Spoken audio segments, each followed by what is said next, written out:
वहीं दिल्ली से एक और बड़ी खबर आपको बता दें, पीएफआई के आधार कार्ड वाले खेल का पर्दाफाश हो गया है। खुफिया एजेंसियों ने किया खुलासा।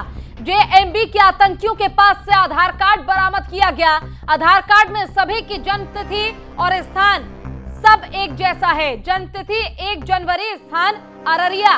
घुसपैठियों का आधार कार्ड बनवा रही है पीएफआई। किशनगंज, मधुबनी, दरभंगा में बन रहा है आधार कार्ड। कटिहार, पूर्णिया जैसे इलाकों में भी आधार कार्ड बनाए जा रहे हैं। स्थानीय मुस्लिम परिवारों को पैसा देता है पीएफआई। घुसपैठियों का आधार कार्ड बनवाने के लिए देता है पैसा। तो बड़ी जानकारी इस वक्त की कि पीएफआई किसी बड़े आतंकी साजिश को अंजाम देने के लिए लगातार हर संभव कोशिश कर रही है।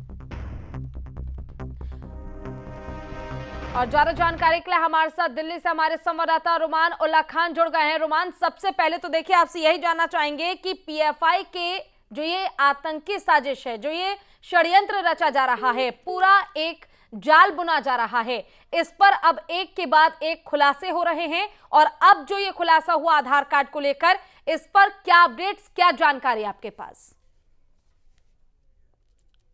ठीक है, रोमान से अभी हमारा संपर्क टूट चुका है, लेकिन लगातार बड़ी जानकारी आपको यही दे रहे हैं कि खुफिया एजेंसियों के पास से लगातार जिस तरह से एक के बाद एक खुलासे हो रहे हैं, इसमें यह कहा गया कि पॉपुलर फ्रंट ऑफ इंडिया यानी कि पीएफआई इस प्रकार के घुसपैठियों को संरक्षण दे रही है। इस प्रकार के घुसपैठियों को संरक्षण देने के साथ ही उनका फर्जी आधार कार्ड बनाया जा रहा है। और साथ ही आपको बता दें कि जितने भी आधार कार्ड इन लोगों की ओर से बरामद किए गए हैं, उन सभी पर जन्म तिथि यानी कि जन्मदिन ये एक है और जन्म स्थान वो भी एक है। एक बार फिर से हमारे साथ हमारे संवाददाता रुमान उल्ला खान जुड़ गए हैं दिल्ली से।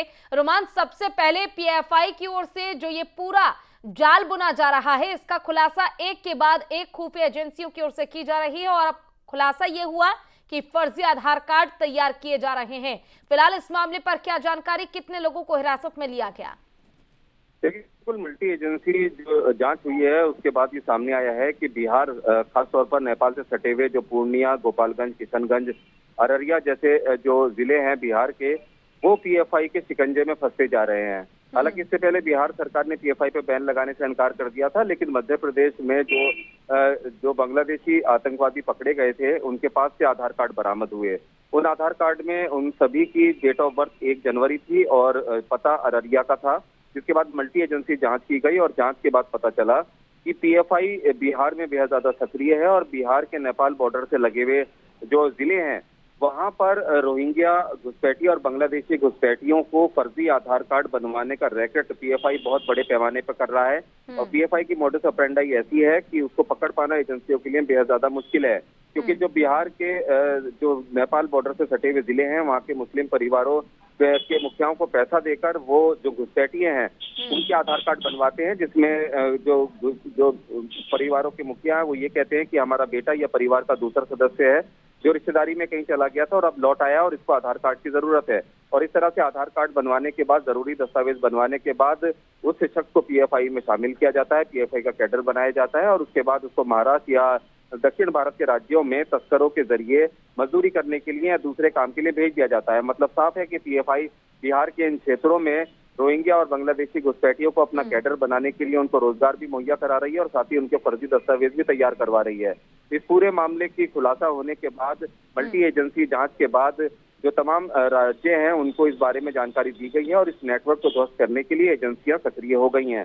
ऐसी आशंका जताई जा रही है कि अब तक हजारों लाखों की तादाद में इस तरह के घुसपैठियों, जो रोहिंग्या और बांग्लादेशी घुसपैठिए हैं, इसमें कई आतंकवादी संगठनों से जुड़े हुए भी लोग हैं। उनके पीएफआई ने आधार कार्ड फर्जी दस्तावेजों के आधार पर इसी मोडस ऑपरेंडाई के तहत साजिशन बनवाए हैं और उनको देश के अलग अलग राज्यों में रोजगार के नाम पर प्लांट भी किया है। बिल्कुल रुमान, देखिए जिस तरह से दिल्ली के जहांगीरपुरी में अभी हाल में जो हिंसा हुई थी, उसके बाद हमने देखा था कि साफ तौर पर केंद्र सरकार की ओर से और तमाम ऐसी पार्टियां थी जिनकी ओर से लगातार इन रोहिंग्याओं का, बांग्लादेशियों का विरोध किया गया था और कहा गया था कि इन्हें अब हटा देना चाहिए, इन्हें निकाल देना चाहिए। लेकिन बावजूद इसके सरकार जो है वो इनके साथ अब भी खड़ी है। तो आखिर सरकार इसको लेकर कोई ब्लूप्रिंट क्यों नहीं तैयार करती, क्यों कोई ऐसा मैप तैयार नहीं करती? आखिर कब तक जो ये एजेंसीज हैं या फिर आप कह लीजिए इंटेलिजेंस ब्यूरो हैं, यही काम करते रहेंगे? जरूरी है कि सरकार को भी इस पर काम करना होगा, तभी पीएफआई भी कंट्रोल में आ सकेगा। देखिए, बिल्कुल सरकार की तरफ से लगातार इस मामले में कार्रवाई होती रही है, क्योंकि देश की सुरक्षा से जुड़ा हुआ सवाल है।